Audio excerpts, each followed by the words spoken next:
Ada kabar terbaru dari si Taim alias Mifteh. Ini kabar terbarunya, kabar yang ini membuat kita harus gimana kabarnya ini kaum muslimin ya. Apa kita harus seneng? Apa harus sedih? Apa harus kasihan? Apa harus ngapok-ngapokkan, kuapok mukapan. Muslimin, ya ini detik-detik Taim alias Mifteh ya seperti kena serangan stroke ya, kemudian waktu mau berdiri ini dibantu dipapah sama Pak polisi dan siapa itu sebelahnya itu ya. Nah ya teman-teman, ini ya Gus Miftah mau berdiri saja itu kesulitan. Jadi harus bersama kawan-kawan kita dari Koalisi Indonesia Maju.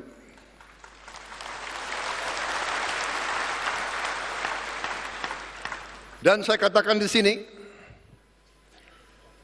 bahwa kita berhasil mendapat kepercayaan rakyat karena dukungan teman-teman Koalisi Indonesia Maju semuanya. Dan saya katakan di sini kita berhasil karena kita didukung oleh Presiden ke-7. Tepuk tangannya kurang semangat.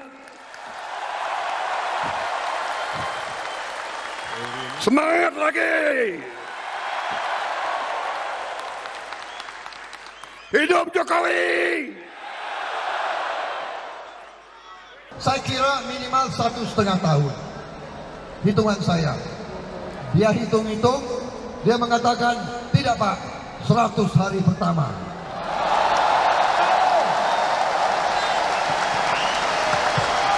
Saya bilang ke dia,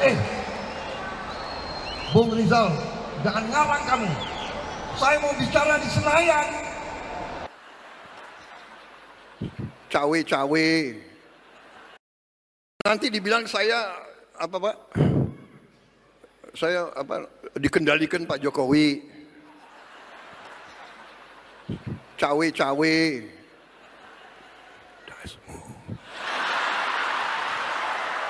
Bapak-bapak, ibu-ibu sekalian, tidak ada presiden Republik Indonesia yang punya tongkat Nabi Musa, tidak ada.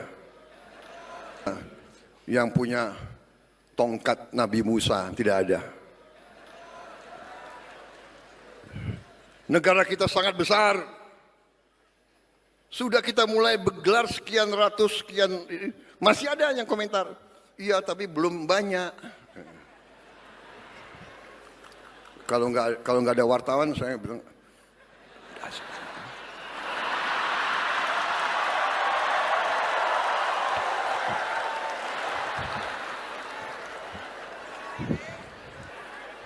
sorry ye.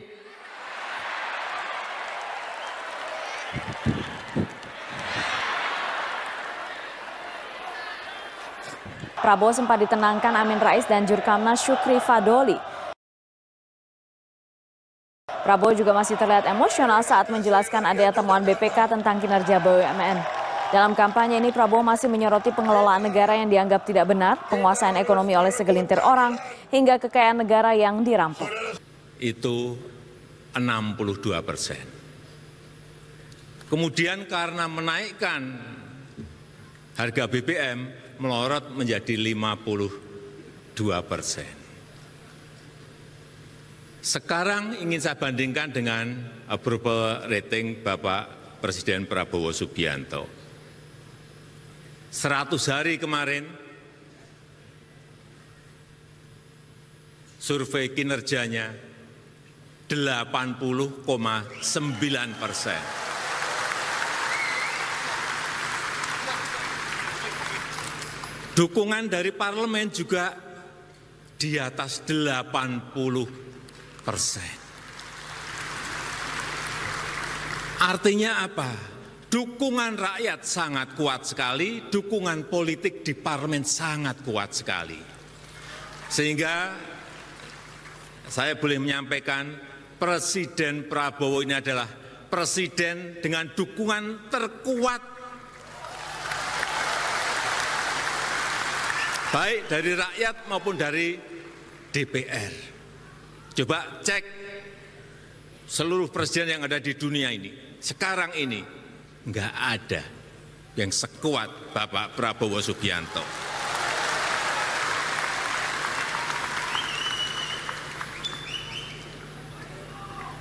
Saking kuatnya,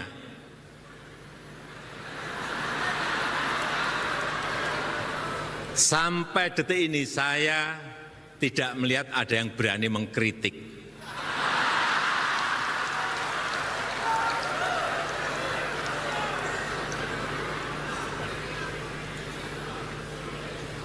Yang jadi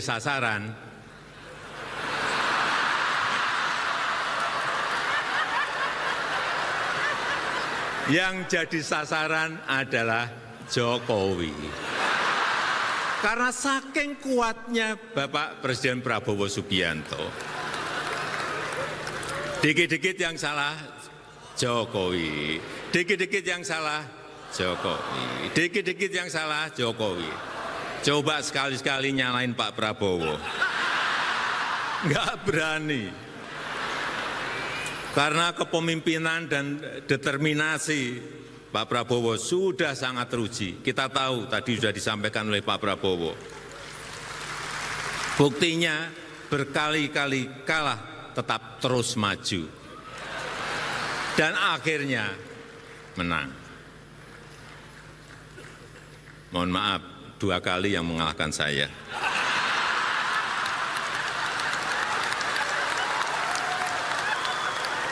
Dengan kekuatan approval rating dan dukungan politik tadi, Prabowo sempat ditenangkan Amin Rais dan Jurkamnas Syukri Fadoli.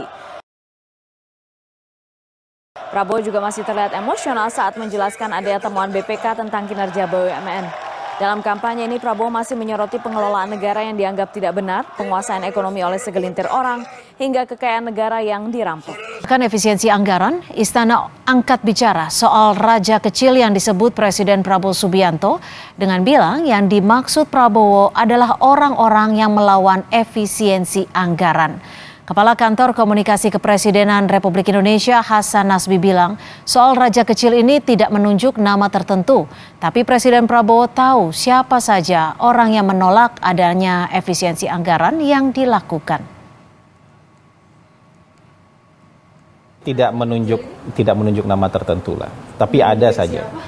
Ya jangan memaksakan, ini kan Presiden tahu lah ini orangnya siapa gitu. Ya ini berlaku umum aja lah, kan selalu ada aja orang yang keberatan dengan ini, karena selama ini mungkin keenakan makan berlemak ini kan, dan nggak mau menahan selera makannya setelah ini kan gitu. Jadi adalah ini berlaku umum lah, ada aja di beberapa tempat ada aja orang yang resisten dengan ini, tapi kita kan nggak anti dengan masalah-masalah, nggak anti dengan orang yang seperti ini. Jadi yang jelas kita harus jalan terus nih, kita nggak apa ya, tidak akan menutup mata bahwa ada orang yang menolak. Ada. Dalam birokrasi merasa sudah kebal hukum, merasa sudah menjadi raja kecil.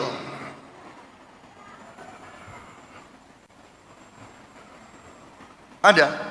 Saya mau menghemat uang itu untuk rakyat. Untuk memberi makan untuk anak-anak rakyat. Terhadap sektor pendidikan dan kesehatan khususnya, karena kami merasa 2 poin itu sangat penting dan merupakan kebutuhan primer, apalagi pendidikan sebagai investasi masa depan bangsa Indonesia ini. Tapi ternyata kok malah terdapat efisiensi. Itulah yang men-trigger teman-teman mahasiswa Jawa Timur. Karena kami yakin ketika ada efisiensi anggaran di ranah pendidikan, maka yang terancam adalah biaya kuliah kami. Yang terancam adalah biaya kuliah teman-teman. Sehingga kesempatan untuk kawan-kawan yang meraih atau mau menempuh perguruan tinggi itu justru akan semakin pudar, akan semakin sulit. Jadi itu yang pertama.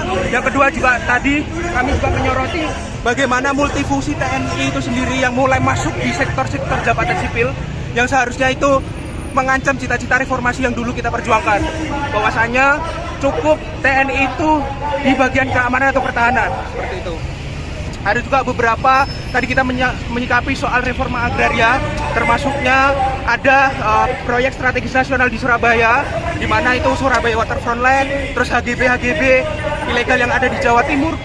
Jadi kami menuntut untuk Bapak Ibu DPRD, khususnya Ketua DPRD Jawa Timur, untuk menemui kami, untuk menyalurkan aspirasi kami langsung ke pusat. Tapi sayangnya Ketua DPRD Jawa Timur justru tidak ada. Dan sampai sekarang kami masih bertahan untuk ditemui Ketua DPRD Jawa Timur. Akhirnya sampai kapan ini, Mas?